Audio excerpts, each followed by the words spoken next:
muitas maneiras, o apóstolo Paulo procurou exortar as igrejas.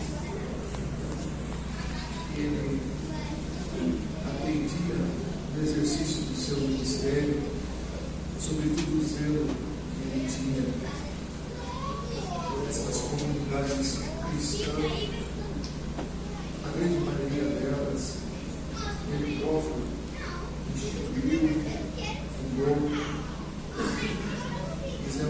fundou por meio do seu ministério, da palavra, das suas viagens missionárias, cujas viagens, irmãos, a serviço da obra de Deus. Paulo anunciou a obra de Cristo, trazendo muitos para este caminho, por meio da fé, sobretudo por meio da compreensão. Quando Paulo ia à comunidade dos hebreus, quando visitava as sinagogas israelitas, ele começava a exposição de Jesus Cristo a partir dos próprios textos bíblicos, os quais os judeus, em sua grande maioria, conheciam bem, e começando pela lei, passando pelos profetas, Paulo fazia a estes, em suas sinagogas, uma clara e profunda exposição do ministério, da obra, da vida de Jesus Cristo. E esta pregação produzia efeito em muitos. Alguns, na verdade, criam e eram convertidos ao caminho. Outros, irmãos, não aceitavam o convidado e agitavam as comunidades, as cidades, ocasiões em que Paulo sofreu muitas vezes açoite, perseguição, por meio destes mesmos agitamentos, que era fruto e decorrência da sua pregação. Mas o apóstolo, ele nunca se intimidou por tais coisas. Ele se mantinha firme no seu propósito. A sua conversão foi uma experiência muito impactante, muito forte, quando o Senhor o converteu na ocasião do caminho de Damasco, como a igreja bem conhece, o próprio Senhor Jesus, que apareceu ali ao caminho.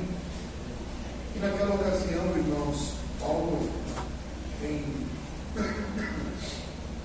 veios profundos da sua alma, ele compreendeu de forma instantânea o que o Senhor havia feito ali, a maneira como o Senhor expôs em palavras simples. Quem é, Senhor? Eu sou Jesus. A quem você persegue?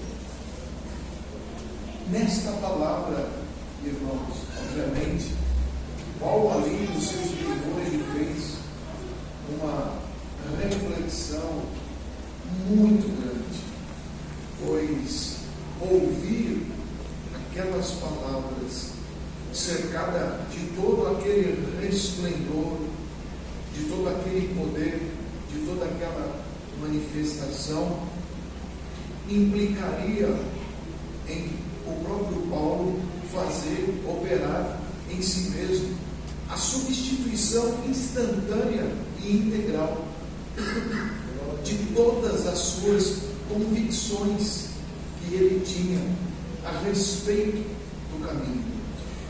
Irmãos, ele ficou 3 dias sem falar, sem comer, sem beber. Ele e a sua consciência. Imagina para o homem da aptidão de Paulo, aptidão no sentido da sua expressão, da natureza humana que ele estava, da força com a qual ele empregava o teor daquilo que ele defendia. Paulo era um defensor fervoroso da lei. Ele prendeu cristãos, segurou, quando ainda moço, a capa daqueles que apedrejavam, por assim dizer, matavam Estevão, Paulo estava ali consentindo com aquilo. Ele mesmo, em outra parte, deu testemunho que ele açoitou cristãos até que eles blasfemassem, até que eles desistissem do caminho. Ele os expunha à dor, ao sofrimento. Irmãos, e agora, em silêncio, mudo, tendo que refundar a sua própria consciência, a sua própria mente, a sua própria vida, ele esperava o próximo passo. E certamente ele pensou em Estevão, a imagem, a figura de todos os homens e mulheres e crianças que ele arrastou preso para aprender, veio à sua mente naquela hora. A imagem de homens suplicando para não serem feridos, de mulheres, de homens chorando, suplicando na dor, na aflição, certamente no seu silêncio. Ele ficou a meditar tudo isso, e isto começou a destruí-lo por dentro. Isto começou a aniquilar toda a estrutura da sua humanidade. Ele foi se perdendo. Ele não sabia quem ele era, o que ele estava fazendo. Por isso ele não comia, ele não bebia e ele não falava. E ele também estava cego, efeito da aparição do Senhor. Como escamas ficaram sobre os seus olhos. E nesses 3 dias, irmãos, ele mergulhou no mais profundo de si mesmo. E certamente, irmãos, ele começou a meditar em tudo aquilo que ele defendia dentro da lei. Paulo foi aluno de um rabino notório, Gamaliel, homem de grande inteligência, conceito e sabedoria dentro do Sinédrio e dentro da nação de sua época. Paulo foi seu aluno, Paulo foi instruído, sobretudo dentro do judaísmo. Ele era da seita dos fariseus, era fervoroso. Ele próprio deu testemunho que aos homens de sua idade ele era o mais eloquente, alguém que defendia, alguém que guardava a lei. Paulo não era só um perseguidor, como de fato ele foi. Paulo não era só alguém que perseguia, mas ele era alguém que cumpria, que vivia a lei na sua intensidade. Mas ele se perdeu. Ele estava cego, ele não podia enxergar. E quando Ananias entrou naquele quarto, ele o saudou com esta saudação: irmão Saulo, o Senhor Jesus, que te apareceu no caminho, me enviou a ti. Aleluia! Uma saudação, irmãos, liberta uma alma e uma mente de uma prisão diabólica. Hoje, nesta palavra que Deus manda aqui nesta noite, Ele saúda a tua alma e liberta ela da prisão que ela está. A cadeia que o inimigo colocou sobre a tua mente, para te dizer: o teu Salvador chegou, e as cadeias que te prendeu começam a cair agora. Eu sinto as cadeias caindo, cadeias que estão sobre a tua mente, cadeias que aprisionaram a tua alma em perguntas e razões que você não pode compreender, em dilemas, em paradoxos que ninguém pode te entender. Mas a palavra agora, como uma espada, ela entra dentro da tua alma, e Jesus Cristo te saúda e diz a ti o que homem nenhum pode te dizer. Anuncia-te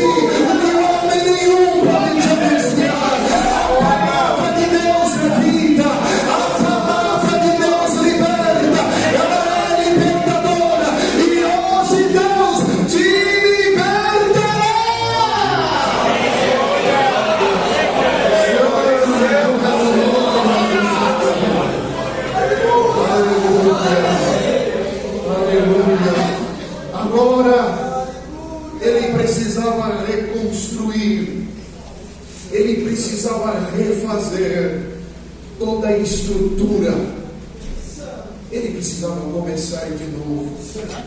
E ele mesmo disse depois, quando o Senhor apareceu, e aqui nós compreendemos um pouco desta face de Paulo. Ele disse: eu não fui a nenhum dos apóstolos buscar instrução, dizendo ele depois. Quando o Senhor me apareceu, eu não fui a Pedro, a Tiago, a João. Ele ficou recluso. Ele se recolheu em oração. Ele precisava equacionar as coisas. Ele precisava agora construir a estrutura sobre a qual ele iria exercer o seu ministério. Ele fala de um período no deserto da Arábia que ele ficou, mas a sua boca nunca se fechou. Ele sempre esteve pronto para anunciar a palavra de Deus. E hoje o Senhor te diz: você está no meio de uma jornada espiritual. Aleluia!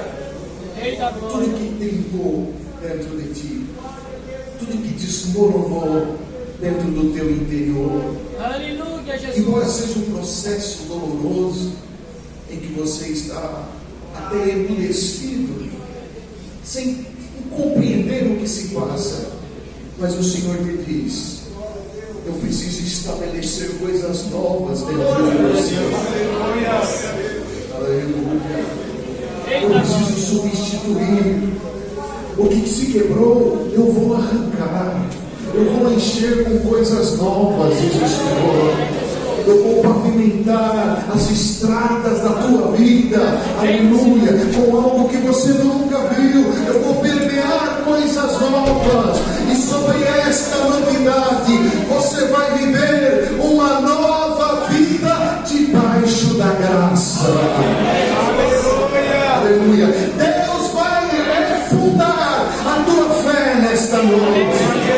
Santo é o nome do Senhor. Inútil que Paulo viveu? Certamente não.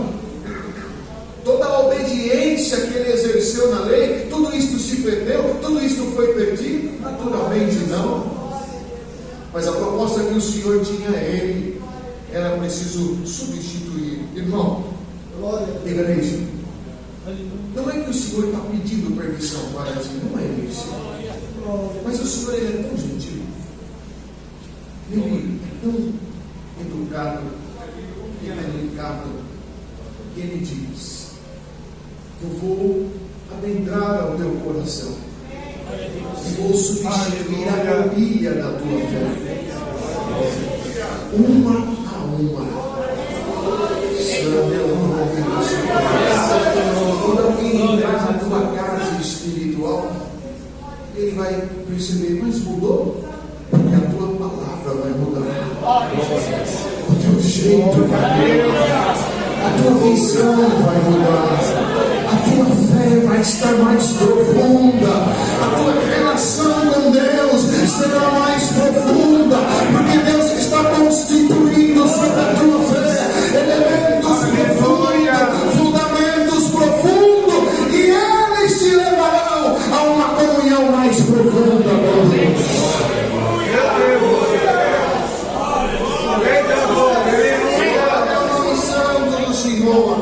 Então, irmãos, isto foi se formando dentro dele.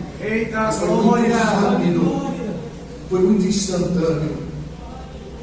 E a melhor coisa de saber se algo está bom é testando. E foi o que Paulo fez. Ele se lançou no Evangelho. Irmãos, aleluia. Paulo não tinha outro assunto. Onde ele estivesse, com quem ele estivesse, o assunto dele era Jesus Cristo e este crucificado. Quando ele chegava numa cidade, não tinha cristão, não tinha uma referência, não tinha ninguém. Ele ia na sinagoga Quem ele encontrava? Os judeus. Ele ia lá, alguém lhe dava a oportunidade e ele levantava. Pegava um livro da lei, podia ser qualquer um, podia ser Êxodo, podia ser Isaías, que era comum. Nos dias que o Senhor Jesus visitou uma sinagoga, alguém entregou a ele também o livro da lei, era comum. Era próprio da liturgia da sinagoga.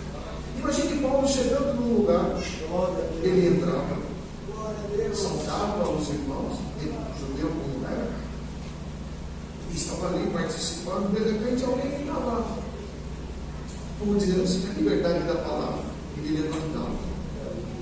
Mas ao invés de falar da lei de Moisés, Paulo começava a falar de Jesus. Aleluia. Irmão, não teve outra situação. Em toda a sinagoga, alguns criam, a maioria levantava a ponta, ele já apanhava ali mesmo, já era arrastado para fora. Alguns ficavam em dúvida, e uma semente outra ficava. E depois ele ia nestas casas, nestas pessoas, e chamava os vizinhos, e chamava o amigo, o parente, e ali ele começava. E de repente a cidade virava de ponta cabeça.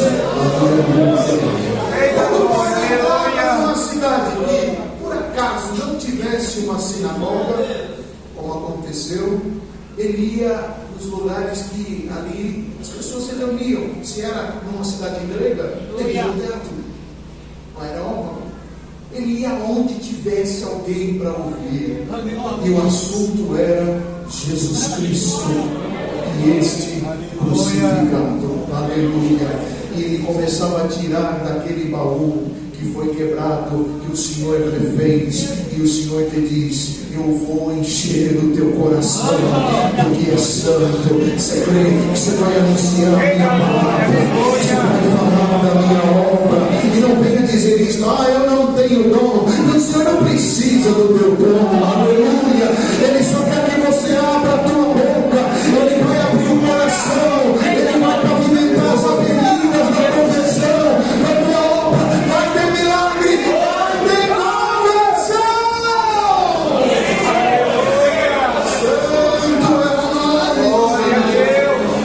Irmãos, quando toda esta obra era formada, Paulo se sentia como uma mãe. Imagina, ele chegou na Galácia e aconteceu isso, e aqueles irmãos que estavam ali, era uma cidade proeminente, irmãos, aqueles irmãos que estavam ali, todas aquelas igrejas que foram se formando ali na Grécia, enfim, mas aqui a obra prosperou, mas haviam muitos judeus, haviam alguns gentios, e tudo ficou estabelecido, e Paulo foi embora. Mas passou um tempo, começaram a chegar notícias para ele.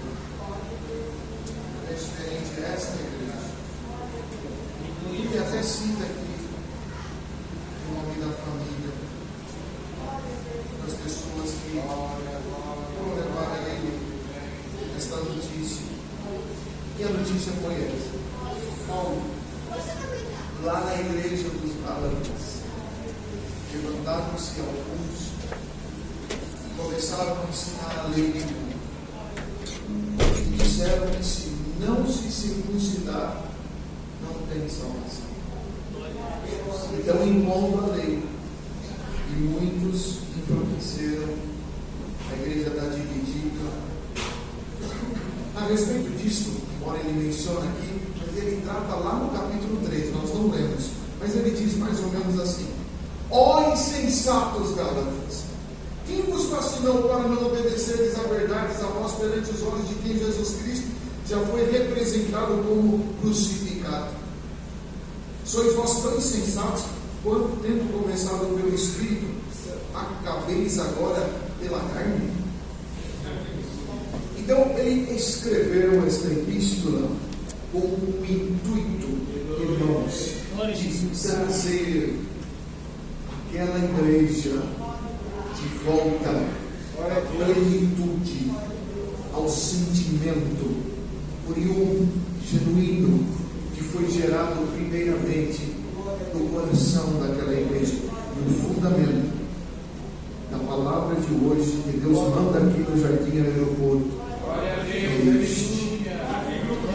Deus vai te trazer de volta ao teu amor.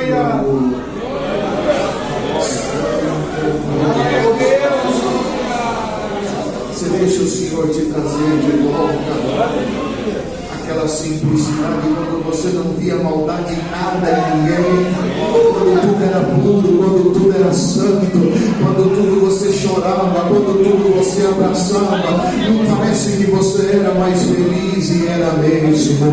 Aleluia.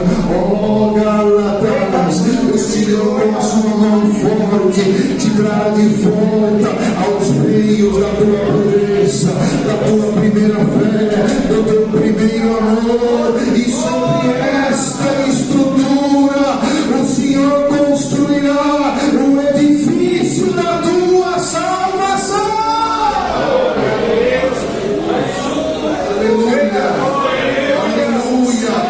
O Senhor não te põe aqui diante de uma condição retrógrada, a despeito do conhecimento, do entendimento e da luz que cresceu dentro do teu coração. Não, isto o Senhor vai continuar aumentando, mas o Senhor vai fazer retroagir a malícia, aleluia, a vaidade, a insensatez, a frieza. O Senhor vai mexer, o Senhor vai trabalhar, aleluia. O inimigo, aquele incircunciso, ele sabe que o efeito da lei nos dias presentes aqui para esta igreja não tem efeito algum. Alguém aqui está guardando circuncisão? Não, mas muitos estão fazendo comum as coisas que são desta era, que são deste tempo. É a circuncisão do novo tempo, do novo século, que quer marcar a igreja,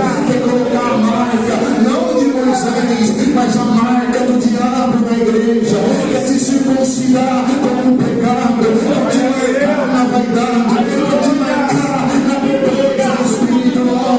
Mas eu estou te libertando agora das marcas carnais.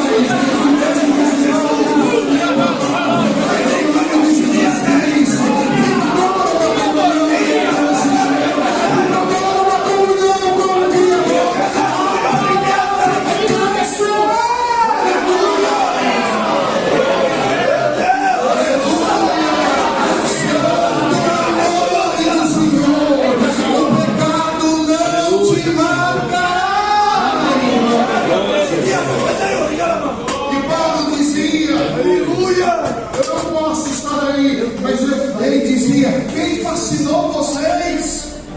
Eu não preguei para vocês Jesus Cristo. Eu não representei a cruz. Ele fala aqui, irmão, Cristo foi representado diante de vocês, por assim dizer. Em mim vocês viram Cristo crucificado. Eu representei ele na cruz. Agora passa o vento, passa o vento, e vocês voltam para trás.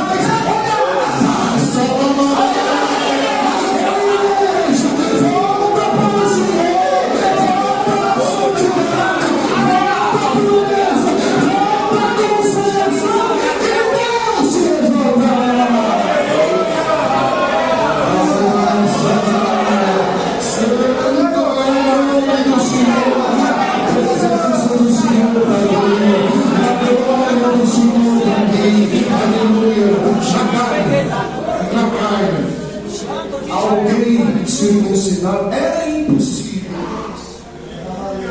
Era impossível voltar.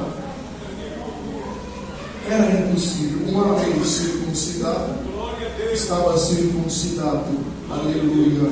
Mas aqui hoje, nesta palavra, o Senhor, Ele vai tornar atrás esta circuncisão maligna que o inimigo colocou na tua carne. A igreja está entendendo a palavra?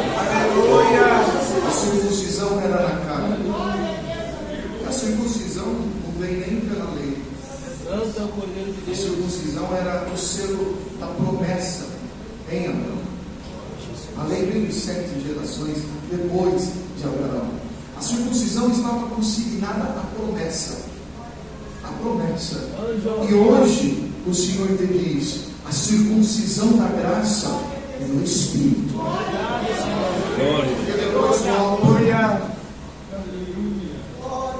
Ele dizia, verso 18: mas se sois guiados pelo Espírito, não estáis debaixo da lei. Irmão, aqui é muito profundo o que ele está querendo dizer. Porque a lei que ele diz não é apenas a lei Moisés, a lei escrita.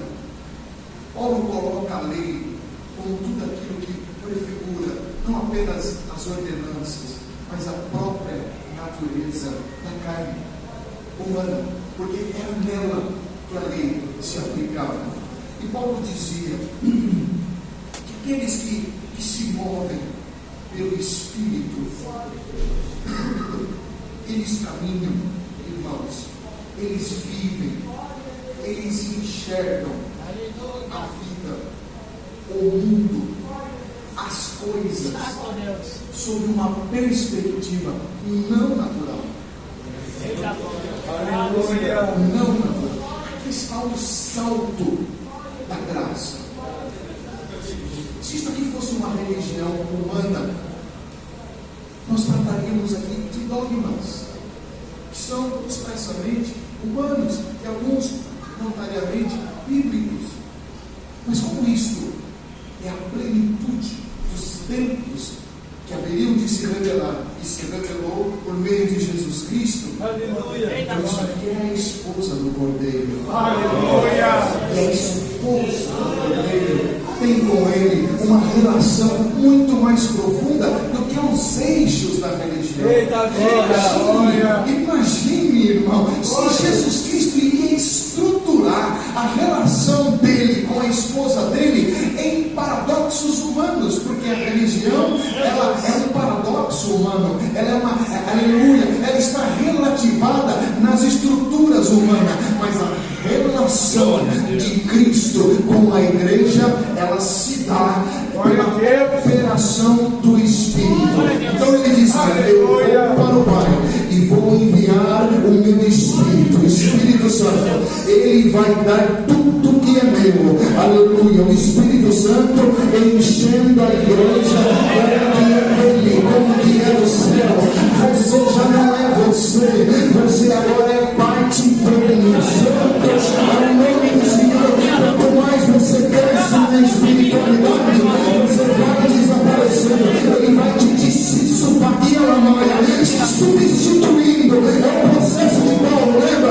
Os 3 dias do silêncio, sem comer, sem beber, 3 dias, um jejum pertinente da carne, 3 dias, simboliza a plenitude daquilo que Jesus executou, 3 dias, ele ressuscitou, 3 dias, é o que a igreja está vivendo, sem comer o pecado, sem beber carne, sem chegar no mundo, mas sem pecado de Cristo, sentindo Cristo, sinta Ele na tua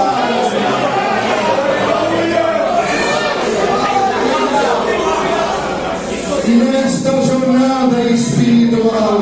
3 dias sem comer, 3 dias sem beber, 3 dias sem enxergar, 3 dias, Jesus Cristo lá na sepultura, 3 dias, nós estamos vivendo, irmão, os 3 dias da igreja, sem comer o que é o pecado, sem beber o que é o cálice da vaidade, e sem enxergar as estruturas caídas desse mundo. Nós estamos esperando uma salvação que é mais fervorosa do que aquela de Ananias. Eu tenho no quarto de Simão Saulo, aleluia, Jesus Cristo te salva. Nós estamos, o Espírito que está aí, ele está esperando. Ele não come comida, ele não bebe água, ele não se alimenta do pecado, ele não se alegra das coisas desse mundo. O Espírito que está aí, ele está esperando uma salvação. Vinde,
ministério, a oração de agradecimento, juntos oramos a